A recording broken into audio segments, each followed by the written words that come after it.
So let's set the scene. Defensive equities is what we're exploring today, which some would think that's a term that is an oxymoron. What exactly are defensive equities? How do they differ more broadly how do they differ to the broader market? Right. Well, it's a good question. And look, defensiveness is a relative sense. We're not talking cash here, but within equities, I think a lot of people think the way you beat the market is you run up hard with a hard rising market and you sort of hang on the way down and you've got to ride the highs and ride the lows.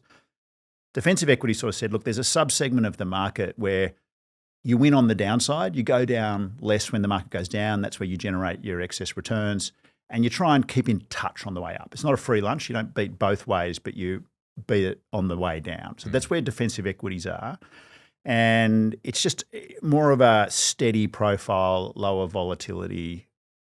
Some people just prefer that sort of probably lower excitement way of investing in equities, but you do actually beat the market over time. It's sort of one of the different ways of beating the market, but most people don't think of that as a way they could beat the market. Yeah, I like that. I mean, any way you beat the market over time should be exciting. But we've been doing it for 11 years now, right? And in that time, the market's kind of doubled or more, and we're kind of handsomely ahead, over that time. So it sort of shows, you can beat a rising market with defensive equities. It's picking your times. We're winning sometimes, we're losing sometimes. We're kind of gliding through the middle a bit more than going up and down. Yeah. So to bring the concept to life, can you offer a couple of examples of companies that today would fit your definition of defensive equities? Yeah, sure. I mean, look, one that springs to mind, sort of brand name I'm sure everyone knows, is Coles Supermarkets. Australians are not going to buy 50% more groceries next year. It's not going to sort of explode out of the box and have this dynamic growth story all of a sudden. But Australians will buy more groceries next year than they buy this year. And Coles will steadily grow their earnings over time. And when things get a bit tough, Coles will tend to do pretty well. So they tend to perform more when the market's pulling back. They might not be as exciting on the way up, but over time, they kind of cruise out and look pretty good. Medibank's another one a bit like that. Health costs go up every year. People want to pay a little bit more each year for health insurance. There's a few more Australians every year. Medibank insures a lot of them. Just steadily grows over time. Never going to pop out of the box with 30% earnings growth, but it's just going to steadily grow over time. I noticed you didn't say Woolworths there. Not a fan, or? Look, Woolworths is interesting. I think Woolworths, the core of what they do, they're having a tough time right now. I'm not going to get away. Hamish, we should disclose, I'm a former Coles employee. Bryce is a former Woolworths employee. Right. Well, an ongoing debate. I don't know. That doesn't tell me who's for Coles or Woolies, by the way. I don't know which way you're coming at. True. But look, I think it's been a tough time, right? CEO turnover, Big W's tough. New Zealand's been tough. Coles has got their mojo back. They've turned over some people. Having said that, you look ahead, Woolies will get their act together, right? Like in a couple of years' time, they'll stabilise that. They will grow with Australia. They will grow with Australian supermarkets. They're winning online.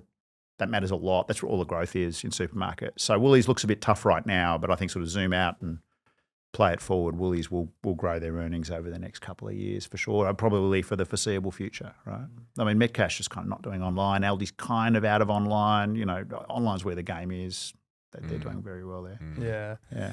So we want to, I guess, take a step back in history and talk about the defensive equities story at AllianceBernstein, because the strategy really was driven by client demand, particularly post-GFC. Yeah.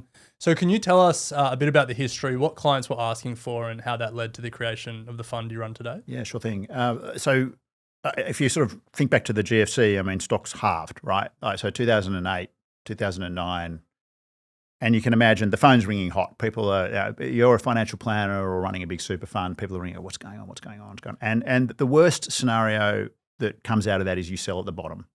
And you go to cash and think, I'll time my entry back in. And it's so hard because you've got to make two perfect right decisions. You've got to perfectly get out at the right time, and then you've got to perfectly get in at the right time. Otherwise, you're leaving a lot of value on the table. And I can assure you, I can't get in one of those decisions right, let alone two, right? So the client came to us and said, look, how do we soften the downside so less people feel the stress and the need to sort of de-risk by going to cash? And that's when we did a lot of exploring and came up with this subset of stocks, which is the defensive equities. So when you go down, the goal is to go down half as much as the market when it goes down. So soften the blow on the downside. And then, I said no free lunch. It only goes up 80% on the upside. So you've got to give up something to get the protection. But that profile for a lot of customers is more palatable. I mean, this particular customer at the time was a large super fund. They had a demographic very skewed to older drawdown sort of clients.